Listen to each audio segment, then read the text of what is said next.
এই প্রশ্নটা লক্ষ্য করেন, কারক থেকে আসা বিখ্যাত একটা প্রশ্ন, জাতীয় রাজস্ব বোর্ড এনবিআর রাজস্ব কর্মকর্তা পরীক্ষা আসছে, প্রশ্ন করছে পড়াশোনায় মন দাও। এখান থেকে জানতে চাইছে পড়াশোনায় কোন কারক।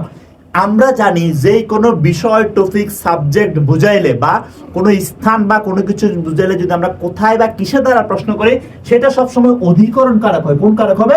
অধিকরণ কারক হবে। তাহলে কি বলছে আমরা, যদি কোনো সাবজেক্ট, যদি কোনো টপিকস, এগুলো যদি বুঝে সবসময় কি হবে?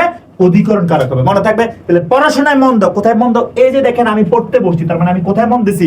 পড়াশোনায় মন দিছি। তার মানে পড়াশোনা একটা সাবজেক্ট, টপিকস বা বিষয় বোঝাচ্ছে। যেহেতু এরকম সাবজেক্ট, টপিকস বা বিষয় বোঝাচ্ছে, তাই এটা কোন কারক হবে?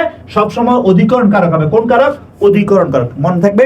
আবার দেখেন পড়াশোনায় এখানে একটা অন্তস্থ অ আছে, আছে না? এই অন্তস্থ অ থাকলে অর্থাৎ এ তে অন্তস্থ এগুলো থাকলে সবসময় সপ্তমী বিভক্তি। তাহলে অধিকরণে সপ্তমী বিভক্তি। মনে থাকবে এটা।